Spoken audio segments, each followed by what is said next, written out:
twa turimo kubabwira yuko kwerekeza mu Kirombe murabibona neza ko twahageze murabona ahantu hasa nkaho ni mu kibaya ntabwo turibona neza bisi aho rero ariko twamaze kuhagera turacyari kumwe n'abatekinisiye wacu hano turi ahangaha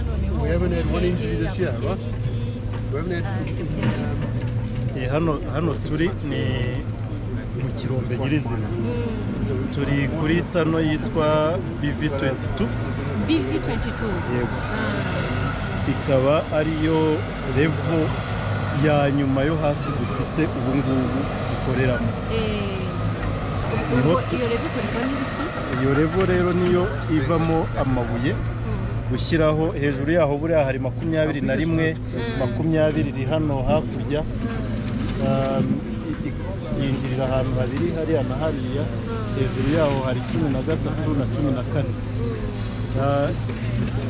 hirya hano hari indi yitwa 18 iyo akaba ari ya exploration ubungubu gusa hanyuma aha niho ubucukuzi nyine bubera nyirizina muri ayo matanozi nkubwiye buriya nk'iriya niroko uri kubona iriya ni inzira ijyamo muri ni naho turi bwinjire yizanye ibitanga ariko iriya ni west imyanda iragenda ibine hano noneho iriya mashini irayisunika ikagenda ikayimena hariya imbere muri tano n'ubundi barabimenye yuko ibyo bacukuye ari imyanda bakabishyira ku ruhande imyanda barayitandukanya n'umucanga w'amabuye umucanga w'amabuye rero ujya hariya kuri bari abantu ubona bari muri kariya gasheke bariya buriya barapenyera bagakuramo umusaruro bakawuhuza n'uba wavuye kuri fesi uba wavuye kuri fesi turawubona hariya hirya mu kanya hanyuma process yayo noneho abari ubu rero muri iyi BV22 ikuva hano kugera kuri fesi ya nyuma harimo metero zigera muri 600 ariko mbere y'uko hagera harimo indi ndani imanuka igenda kuri degree 9 kugira ngo tugere kuri nivo yo munsi y'iyi ya 23 tunakomeze 24 25 26 kugeza ubu aho niho turi guplaningira ariko iyo ndani imanuka twita decline mu cyongereza izahura n'indi tano turi gutangira epfo hariya iri kuri nivo ya 24 kuvuga ngo 24 izaturuka muri decline hano izahura na 24 izaturuka hariya hanze ibyo bizadufasha gusohora imicanga myinshi kubera ko tuzaba dufite ahantu habiri hatandukanye kandi ni amatano manini tuzajya dukoreshamo ibino bimashini imashini yitwa LHD ni imashini iyi ni dump truck iri hano iriya yo ku ruhande ifite ikintu cy'igitiyo gutya ni LHD iriya izajya isuka muri iyi ni 6 ikurura 6 tons noneho ibizamure turi gukora indani zifite 3 kuri 3 kugira ngo tuzajye dusohora ibintu byinshi uruganda urabona aya ma platform ari hano kumanuka kugera hariya hirya niho tuzashyira uruganda ubu ngubu tugiye gushyira uruganda rutoya hano rwo gukoresha amateste kugira ngo ruzatanga amakuru ku ruganda runini tuzubaka hariya ubwo muzakubaka ryari turaruteganya muri 2026 nibwo ruzaba rwuzuye cyane ubwo muzatangira kurwubaka nibwo tuzatangira kurwubaka narwo ruzaba rugizwe n'imitamenwa nk'iyi bicukura ruzaba ni imashini zitandukanye harimo amakrasha harimo amajigs dore urugero nka ziriya nizo twita jigs yego ibi bitukura bikira by'umukara noneho kino gitukura ni vibrating screen bizaba rero bifite ayo amakrasha amajigs amaspirozi ni ubuntu bumeze gutya nabwo burekipera amabuye cyane cyane amafine n'icyo twita shaking tables kugiramo ibyiciro bihe ndavuga habamo abadamu habamo abagabo cyangwa ni abagabo gusa mukoreshamo cyane ko imirimo hari ukuntu tuba tubona inakomeye isaba imbaraga niba n'ayo mabuye mucukura koko akomeye nyine.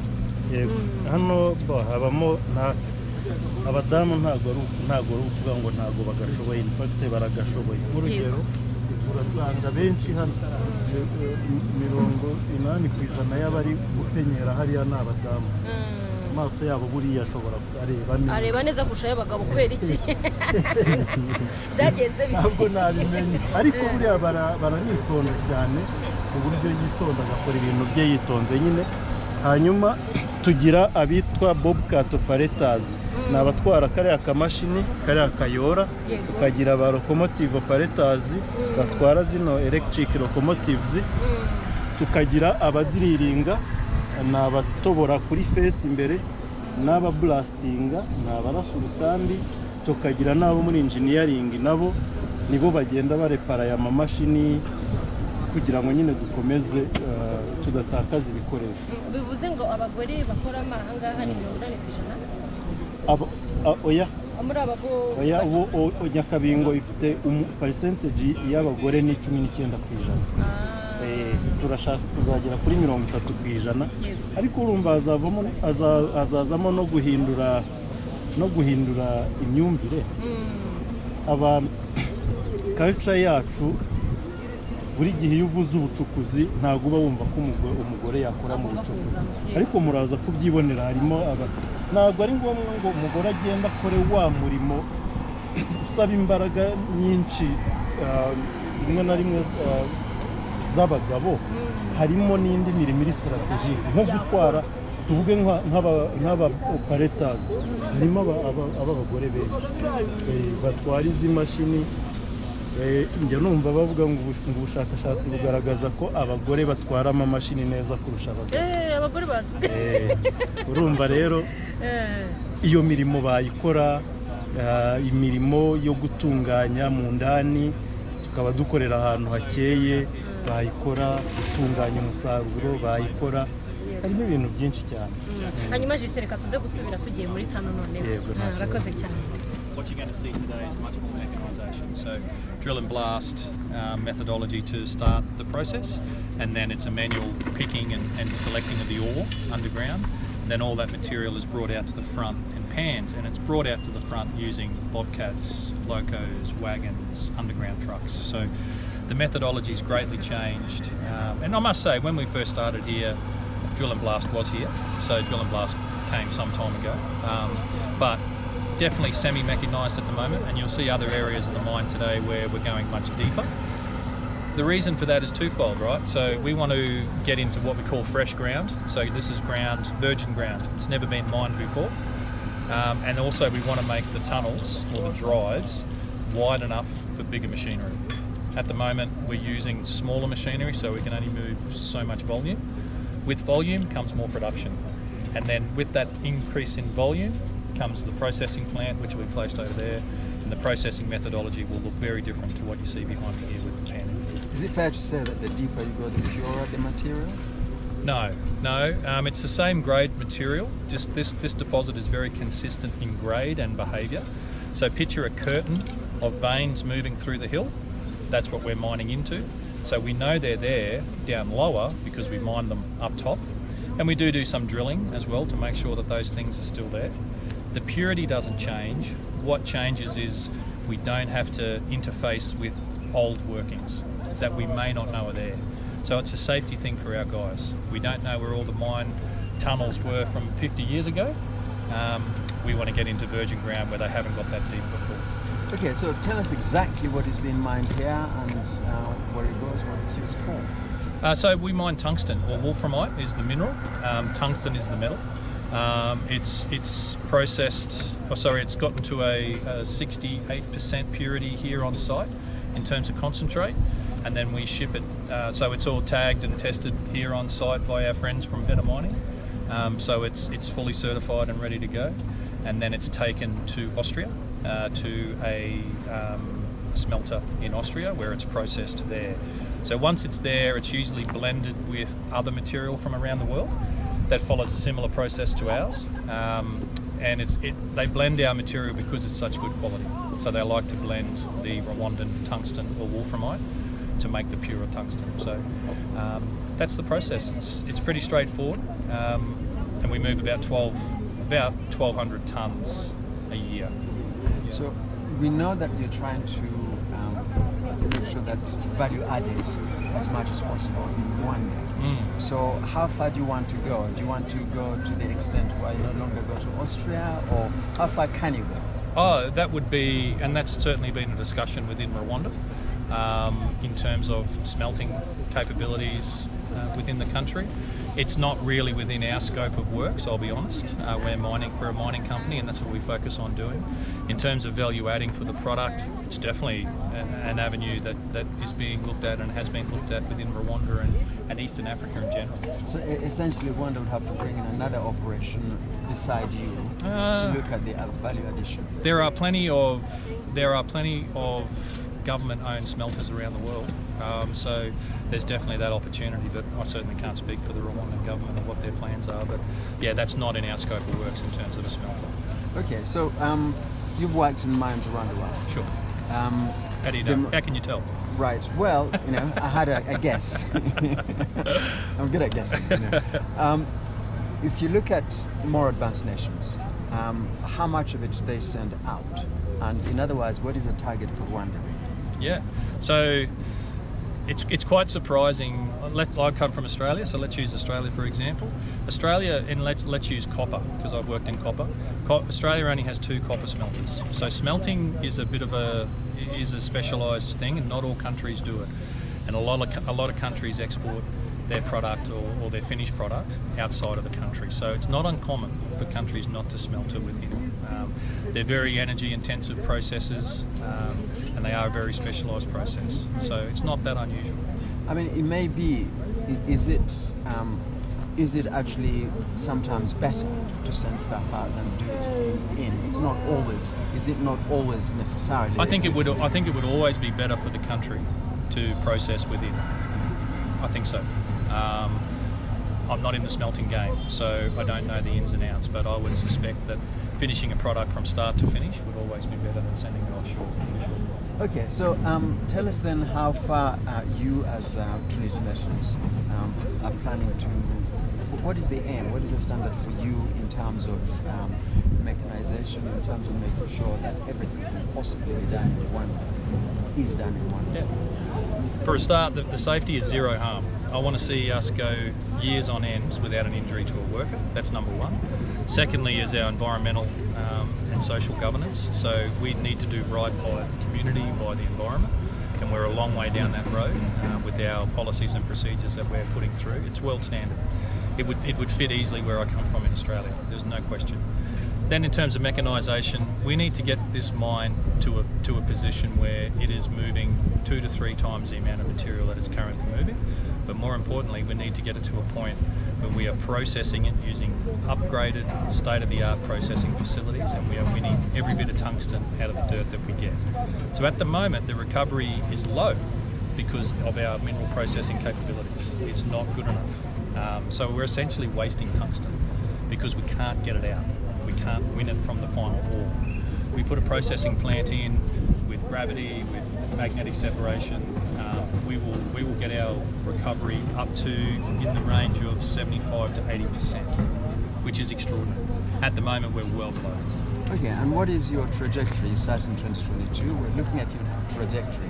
How quickly are you getting to where you want to go? So as I said, I might have been to the last couple, sorry, that we're just finishing our resource and reserve statement.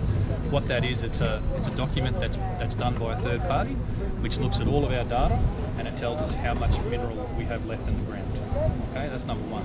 That'll be the first mineral resource statement for Rwanda. No other company's done that before, so we're very proud of that. From that, we'll take that to generate interest and funding external to Rwanda, and then it is our hope. So we will have that reserve statement within a matter of weeks, just finalising it now.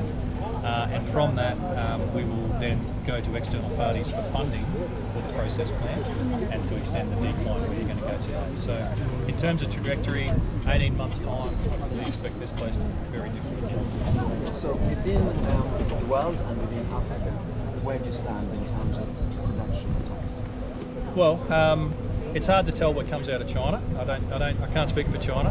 but the statistics show about 80% of the world's tungsten comes out of China. In terms of within Africa, that you are standing at Africa's biggest tungsten producer. There's no question. In terms of world ranking, we would be certainly within the top 10 tungsten producers, probably within the top 6.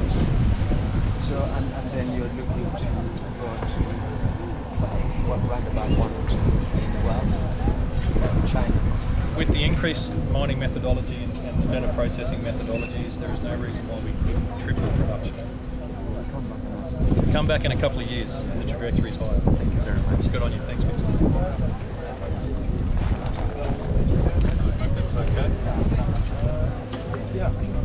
All right, I think we're getting hurried up.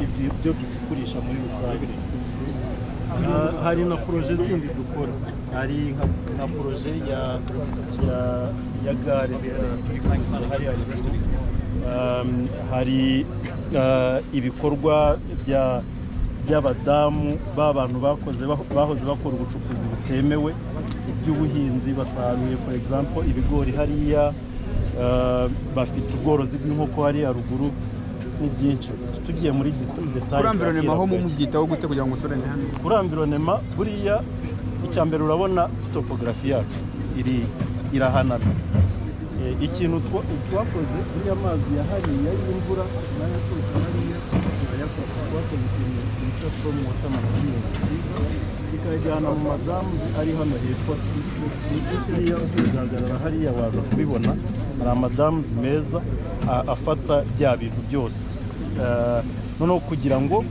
bitagenda noneho y'amazi turayatunganya tukongera tukagaruka tukayakoresha mu ndani mu butobozi mu gupenyera magambo make wenda kuko turabibona hasi ariko uyu musozi dukora demonstration buriya hava iki hatwereke havamo iki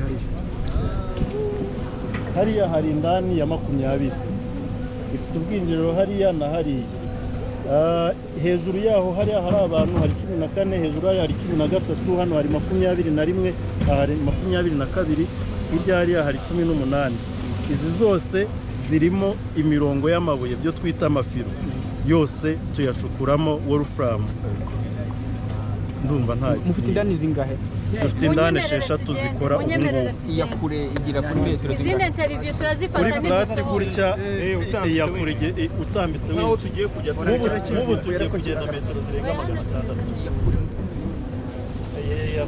ni 3 igeze muri 800 munyemerere tugenda okay are we all here okay We're going to do 16 east, 14 west.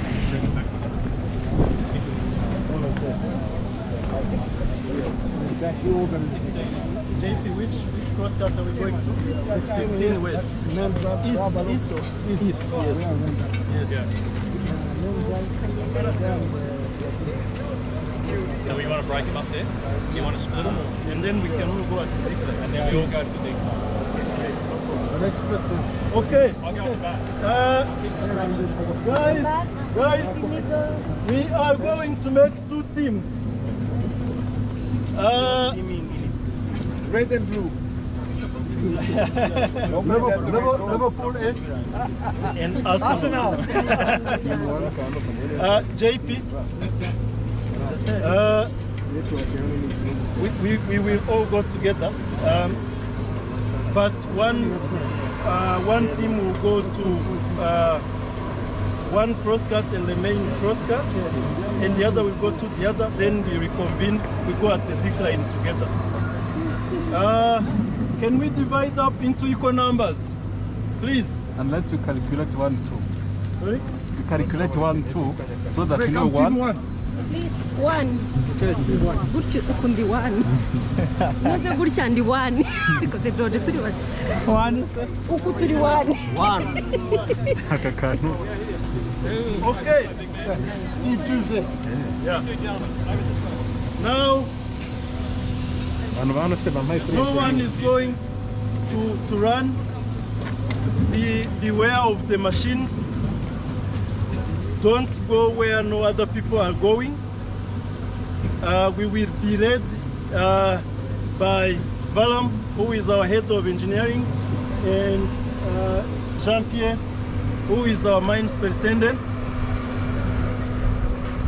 We can only go where we are allowed to go and shown to go. We do not want to leave anyone behind for safety reasons. If you need some extra minutes to take a picture, you can take it, but then we have to come back together. Okay. Someone has asked me if they can go to that area. You can go, but after the underground visit. Right? JP, are you going to come with this group? JP, are you going to come with this group? Come with this group. Philip, you got that group. Okay. Let's go. Valam, we follow you. Ni mutakara.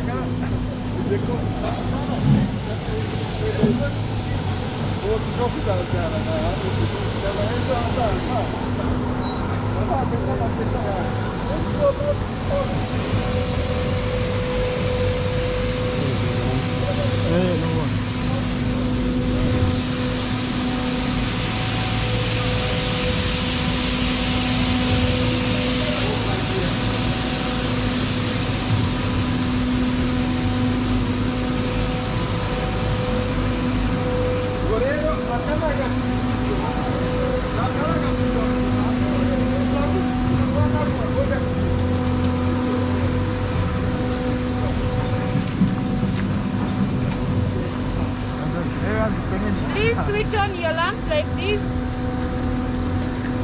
And for those who have masks, please put on. Masks.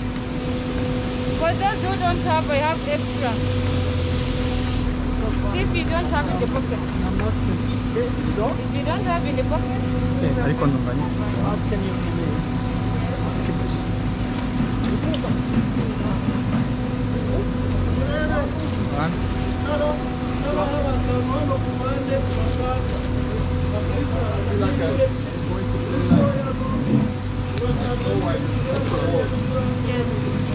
Why is this the hobbit and Let me help you.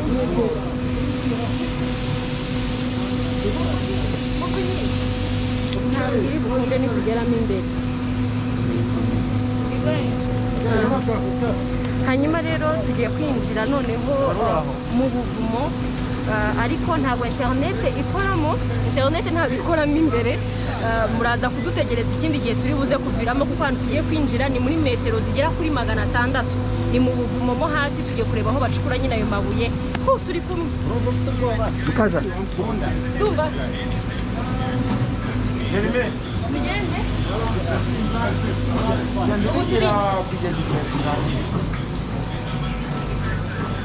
Ubu turimo kugenda, murabona ko ni mu buvumo. Reba ko hameze, uko hubatse. Hariho parti iriho amazi, turibonamo hasi. Hariho n'inzira ya twa tumashini twahoze tubereka dutwara nyine amabuye tuyakuyemo hirya mu buvumo.